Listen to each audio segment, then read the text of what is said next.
అండి సతీష్ అండి. ఏం చేస్తుంటారండి? ఫోటోగ్రాఫర్. బాగానే ఉందా? సీజన్ ఫోటోగ్రఫీ కదా. చంద్రబాబు నాయుడు గవర్నమెంట్లో ఈ బిజినెస్ ఏదైనా బాగానే ఉంటుందండి, వెనక్కి తిరిగి చూడవసరం లేదు. ఎందుకు అట్లా చంద్రబాబు నాయుడు వస్తే బిజినెస్ అన్ని బాగుంటాయని ఎందుకు చెప్తారు? చంద్రబాబు గారి పరిపాలన ఏంటంటే ఎప్పుడు మామూలుగా బిజినెస్ ఇప్పుడు ఎంకరేజ్మెంట్గా ఉంటుందండి ఏదైనా కానీ. ఇప్పుడు ఇక్కడ ఉదాహరణ ఈ మార్కెట్టే ఉంది. ఈ మార్కెట్ టైప్ ఏదైనా చూడాలంటే ఆయన ఏం చేస్తాడో తెలియదు కానీ ఓ లైటింగ్ పెట్టు ఇది పెట్టు ప్రపంచం మొత్తం దీన్నే చూసేలాగా చేస్తాడు. మరి ఇదే అనేది ఆ థాట్ అనేది ఆయనకి ఎలా వస్తుందో మరి తెలీదు. పోయినసారి అయితే జగన్మోహన్ రెడ్డికే వేసేవండి ఓటు. రాజశేఖర రెడ్డి కొడుకు ఏదో బాగానే చేస్తాడని అనుకున్నాం, కానీ చాలా ఇబ్బందులు పడ్డామండి. రోడ్లు కానీ పరిపాలన కానీ ఏదో డబ్బులు ఇచ్చాం అంటున్నారు. ఆ డబ్బులు ఇవ్వడం ఏమో కానీ నిత్యావసర వస్తువులు కూరగాయల రేట్లు మొత్తం విపరీతంగా పెంచేసి చాలా ఇబ్బందులు అయ్యాం. చాలా ఇబ్బందులు. చంద్రబాబు నాయుడు గారి గవర్నమెంట్లో అన్ని రకాలుగా ముందు రోడ్లు సూపర్, వెనక్కి తిరిగి చూసుకోవాల్సిన. కూరగాయల రేట్లు కూడా అవసరాన్ని బట్టి ఏదో పెంచుతున్నారు తగ్గిస్తున్నారు అక్కడ ఉన్న సిచ్యువేషన్ బట్టి. ఇక మొన్న ఇంత వరదలు వచ్చింది, విజయవాడకి చాలా విపత్తు వచ్చింది. ఈ పరిస్థితుల్లో కూడా చంద్రబాబు నాయుడు గారు చాలా ఎక్సలెంట్గా చేశారు మామూలుగా. ఇక ఆయన గవర్నమెంటే మనకి కరెక్ట్ అని అనుకుంటున్నాను నేనైతే. ఇంకా నేనే కాదు చాలామంది అసలు నూనె కొనాలన్నా, ఉల్లిపాయ కొనాలన్నా, ఏది కొనాలన్నా ఏది జగన్ ఒక 15,000 ఏదో అమ్మఒడని ఏదో చెయ్యొతని ఏదో ఇచ్చేవాడు, కానీ దాని నిమిత్తం చాలా రేట్లు పెంచేసేవాడండి. అసలు ఇవన్నీ బయట కరెంటు బిల్లు 9 సార్లు పెంచాడు. ఇదేంటని అడగడానికి కూడా లేదు అసలు. అది నాకెందుకో అతను గవర్నమెంట్ నాకు నచ్చలేదు. అది ఇప్పుడు ఈ టర్మ్లో అభివృద్ధి ఎలా ఉంటుందండి? ఈ టైంలో అభివృద్ధి ఖచ్చితంగా ఉంటుందండి. ఏదో మొన్న మెట్రో కూడా 12,000 కోట్ల రూపాయలు పెట్టి ఎంతో శాంక్షన్ చేయించాడని న్యూస్ కూడా టీవీలో చూసాం, అన్ని రకాలుగా చూసాం. చేస్తారండి ఖచ్చితంగా. పర్యటనకు వెళ్ళారు చంద్రబాబు కావచ్చు, ఐటీ మినిస్టర్ లోకేష్ కావచ్చు, ఇంకొంతమంది ప్రభుత్వ పెద్దలు కొంతమంది చాలా మంది దావోస్ పర్యటనకు వెళ్ళారు.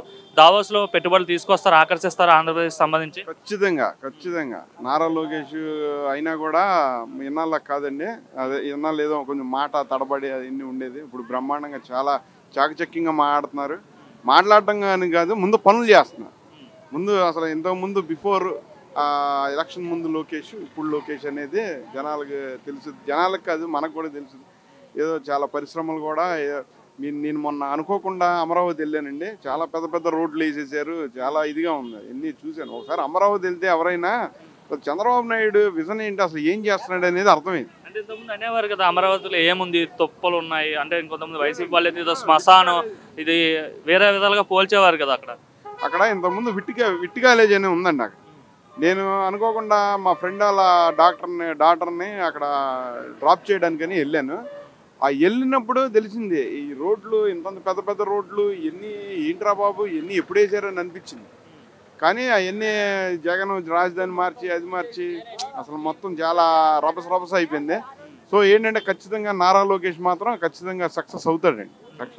కంపెనీలు కూడా ఏవో వస్తున్నాయని, ఎందుకంటే దాని మీద నాకు పూర్తి అవగాహన లేదు. సో ఏంటంటే ఖచ్చితంగా ఆయన చంద్రబాబు మరి విజన్ 2047 అంటున్నాడు, స్వర్ణాంధ్ర 2047 అంటున్నాడు. అంటే 2047 కల్లా దేశంలోనే అగ్రగామి రాష్ట్రంగా ఆంధ్రప్రదేశ్ మారుస్తాను, అమరావతిని మంచి నగరంగా తీర్చిదిద్దుతాను అనేసి చంద్రబాబు చెప్తాను. నమ్మకం ఉందా ఆయన మాటలపైన? ఆయన మాటలపైన నమ్మకం ఉందండి. కానీ విషయం ఏంటంటే ఇక్కడ చంద్రబాబు ఒకటే అనుకుంటే సరిపోదండి. చంద్రబాబు గారు ఒక్కలే అనుకుంటే సరిపోదు, ప్రజలు కూడా సహకరించాలి. ఇప్పుడు ఉదాహరణ ఇటు నుంచే మెట్రో ఒకటి వెళ్ళింది అనుకోండి, ప్లేస్ కావాల్సి వస్తుంది. జనాలందరూ సహకరించి ప్లేస్ ఇస్తేనే ఇక్కడ స్టేషను ఏదో ఒకటి కట్టి చేయాలి. ఇప్పుడు కూల్చినోడు డబ్బులు తీసుకుంటాడు, అన్ని రకాలుగా ఆయన ఓట్ బ్యాంకింగ్ పోతే ఇలాగా బురద చల్లడం ఇలాంటివి చేస్తుంటారు. ఈ చంద్రబాబు గారు అనుకుంటే సరిపోదండి, ప్రజలు కూడా దీనికి సహకరించాలి. అంటే ఇంతకుముందు హైదరాబాద్ విజన్ 2020 అని చెప్పి ఈరోజు హైదరాబాద్ ఏ స్థాయిలో ఉందో చూశారు. రేపు పొద్దున ఆంధ్ర కూడా అదే స్థాయిలో ఉండబోతుందని చెప్పేసి, అంతకు మించి ఉండబోతుందని చెప్పేసి టీడీపీ వాళ్ళు కావచ్చు, చంద్రబాబు నాయుడు కావచ్చు చెప్తున్నారు. ఖచ్చితంగా ఉంటుందండి, వాళ్ళందరూ సహకరించారు. ఇప్పుడు మన దాంట్లోనే ఉంది, మన విజయవాడలోనే బాగా చిన్న ఇరుకు రోడ్ల మీదే ఇల్లు కట్టేసుకుంటారు. రోడ్ల మీదే గుళ్ళు, మసీదులు, చర్చిలు అన్నీ కట్టేస్తారు. ఇవన్నీ కాకుండా ప్రభుత్వానికి అవసరమైనప్పుడు కావాల్సినవన్నీ చక్కగా అనేది అరేంజ్ చేస్తే ఖచ్చితంగా చంద్రబాబు గారు అయితే చేస్తారండి. మరి జగన్మోహన్ రెడ్డి అంటున్నాడు చంద్రబాబు వచ్చిన తర్వాత 7 నెలల్లో ప్రజలు ఇబ్బందులు పడుతున్నారు, ప్రజలు చాలా కష్టాలు పడుతున్నారు, వాళ్ళ తరపున నేను పోరాడుతాను, సంక్రాంతి తర్వాత నేను రోడ్ల మీదకి వచ్చి జిల్లాల పర్యటన చేస్తాను అని చెప్పి జగన్ అంటున్నాడు. ఒకే ఒక మాట అడుగుతున్నానండి జగన్మోహన్ రెడ్డి గారిని, నిజంగా ఆయన గవర్నమెంట్లో ఈ సంక్షేమ పథకాలు తప్ప ఏదన్నా ఒక ఫ్లైఓవర్ కానీ ఒక బ్రిడ్జి కానీ ఏదన్నా కట్టారని చెప్పమానండి. ఏదైనా అసలు ఒక చిన్న ఇది కూడా ఇటుగా కూడా వేయలేదు, ఇటుగా కూడా శంకుస్థాపన చేయలేదు. సో ఆయన ఏంటంటే ఆయన ఏదో టైంపాస్, ఆయన ఏదో నేను వస్తాను జనాలు, ఆయన డబ్బులు కోరుకునే వాళ్ళు కొంతమంది ఉన్నారు. కొంతమంది అయితే మ్యాక్సిమం ఏంటంటే అభివృద్ధి కావాలనుకున్న వాళ్ళు అయితే చంద్రబాబుకే వేసుకోవాలి. డబ్బులు కావాలనుకున్న వాళ్ళు డబ్బులు ఎవరికి వేస్తారండి? ఏ పని చేయని ముష్టి వాళ్ళకి మనం రూపాయి వేస్తాం. అలాగే ఏ పని చేయకుండా సోమరం చేయడానికి జగన్ 15,000 వేస్తున్నాం అంతే. అది ఎవరో ఏంటనేది వాళ్ళే తెలుసుకోవాలి. చాలా మంది రాష్ట్రం వదిలి బయట రాష్ట్రాలకు వెళ్ళిపోయారు ఉద్యోగ అవకాశాల కోసం, ఉపాధి అవకాశాల కోసం. సో ఇన్ ఫ్యూచర్ ఆంధ్రాలోనే వాళ్ళంతా సెటిల్ అయ్యే అవకాశం ఉంటుందా? ఆంధ్ర కంపెనీస్ ఎట్లా వస్తాయంటారా? మరి కంపెనీస్ అన్నీ వస్తే మరి ఇక్కడ సెటిల్ అవుతారు కదండి. మరి ఇక్కడ ఎలాంటి ఇది లేదు, మరి ఏం చేస్తారు? మరి ఏదో రకంగా వాళ్ళు బ్రతికే కదా, మిగిలిన వాళ్ళు బ్రతికించాలి. జగన్ పాలనలో ఆంధ్రప్రదేశ్ 30 ఏళ్ళు వెనక్కి వెళ్ళిపోయిందని అంటున్నారు, నిజమేనా? ఖచ్చితంగా, అసలు ఖచ్చితంగా 30 ఏళ్ళు వెనక్కి వెళ్ళిపోవడం అయితే నిజమే. అంటే చంద్రబాబు వర్కింగ్ బాగానే ఉందంటారు? అసలు చాలా బాగుందండి చంద్రబాబు గారిది పరిపాలన. ఇంత భారీ మెజార్టీతో ఆ కూటమి పార్టీని గెలిపించినందుకు ప్రజలంతా సాటిస్ఫాక్షన్ తో ఉన్నారు. Full satisfaction. చంద్రబాబు వచ్చి 7 నెలలు అయింది సార్, ఎలా ఉంది 7 నెలల పాలన చూస్తుంటే? బాగుందా బాగోలేదా ఏమనిపిస్తుంది? బాగుంది, చాలా బాగుంది. అంటే మీరు కాలేజీలో పనిచేసి వచ్చారని చెప్తున్నారు కదా, విద్యా వ్యవస్థ పైన ఇప్పుడు లోకేష్ విద్యాశాఖ మంత్రిగా ఉన్నారు కదా, ఆయన తీసుకునే చర్యలు కావచ్చు, ఆయన తీసుకునే నిర్ణయాలు కావచ్చు, ఏమనిపిస్తుంది?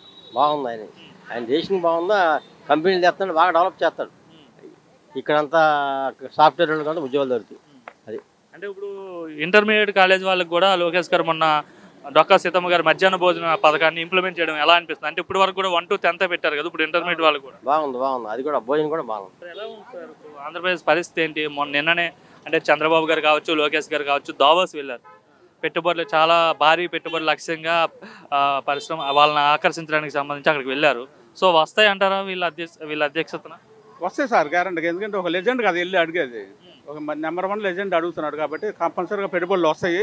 ఆంధ్రప్రదేశ్ అభివృద్ధి చెందుతుంది, మంచి భవిష్యత్తు ఉంది ఆంధ్రప్రదేశ్కి. ఏంటి లెజెండ్ అంటున్నారు చంద్రబాబుని?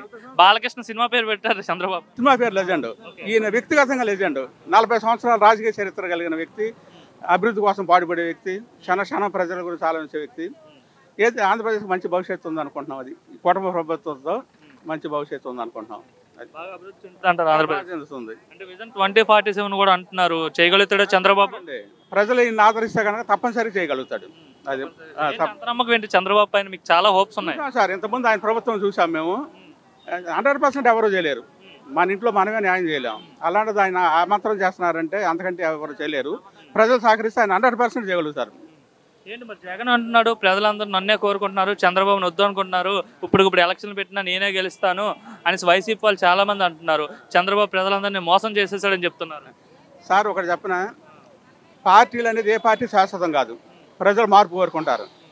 మార్పు కోరుకున్న తర్వాత మిమ్మల్ని వద్దనుకుంటేనే గెలిపోయింది. మీరు చేయాల్సింది ఏంది? మనం ఏం చేయాలనుకున్నాం, ఏం చేయలేకపోయాము, ప్రజలకు ఏం చేయించాలి అనేది పోరాడాలి తప్ప మీ ప్రభుత్వం వచ్చిన దగ్గర నుంచి మరుసటి నుంచి మీ ప్రభుత్వం పాటుపడతాం, మేము సాధిస్తామంటే సాధించేటప్పుడు ఎందుకు ప్రభుత్వం పాదుగా? ప్రజలు మార్పు కోరుకుంటేనేగా. అమరావతి బాగా అభివృద్ధి అవుతుందంటారా? వస్తుంది సార్, వస్తుంది, తప్పనిసరి వస్తుంది. రాజధాని లేదని చెప్పేవారు, ఇప్పుడు అమరావతి ఏకైక రాజధానిగా చెప్తారండి. ఇప్పుడు కేంద్ర ప్రభుత్వం కూడా రాజధాని అదే అని ప్రకటించింది. దాన్ని అభివృద్ధి చేయక తప్పదు. ఆంధ్రప్రదేశ్ రాజధాని అంటే అదే ఉన్న ప్లేస్. అది పోలవరం పూర్తి చేయగలుగుతాడా చంద్రబాబు? చేస్తామంటున్నారుగా, చూద్దాం. మోడీ గారు వచ్చి విశాఖలో 2 లక్షల కోట్లకు పైగా విలువైన కార్యక్రమాలకు శ్రీకారం చుట్టారు కదా, ఎలా అనిపిస్తుంది? గతంలో ఎప్పుడైనా ఇంత పెద్ద ఎత్తున ఇన్ని కార్యక్రమాలకి శ్రీకారం చుట్టారా మోడీ గారు వచ్చి? ఇంతకుముందు లేదు సార్, ఈసారి బాగానే ఇచ్చారు ఆయన. కేంద్రం వాళ్ళు అంటారు ఇక్కడ ఉన్న ప్రభుత్వాన్ని బట్టి కూడా ఉంటుంది. ఇక్కడ ఉన్న చేయగలుగుతుంది ప్రభుత్వం అనుకుంటే ఎవడైనా చంద్రబాబు కారణం అంటారు. అవশ্যే కూటమి ప్రభుత్వమే కారణం అవుతుంది. కూటమి ప్రభుత్వం వచ్చినందుకు, చంద్రబాబు ముఖ్యమంత్రిగా పరిపాలించినందుకు ప్రజలంతా హ్యాపీగానే ఉన్నారా? చాలా హ్యాపీగా ఉన్నారు. మార్పు వస్తుంది సార్, ఎందుకంటే ఒకేసారి తెచ్చుకోలేంగా, 1 by 1 వస్తుంది. ఇప్పుడు బిడ్డ పుట్టంగానే నడవడుగా, 6 నెలల తర్వాత నడుస్తాడు, తర్వాత అన్నప్రాసన అవుతుంది తప్ప పుట్టంగానే అన్నప్రాసన జరగదుగా. ఏదైనా ప్రభుత్వాన్ని గాలిలో పెట్టుకోవాలంటే కొంత మార్పు ఉంటుంది. లోకేష్ గారి వర్కింగ్ ఎలా ఉందండి? పర్వాలేదు సార్.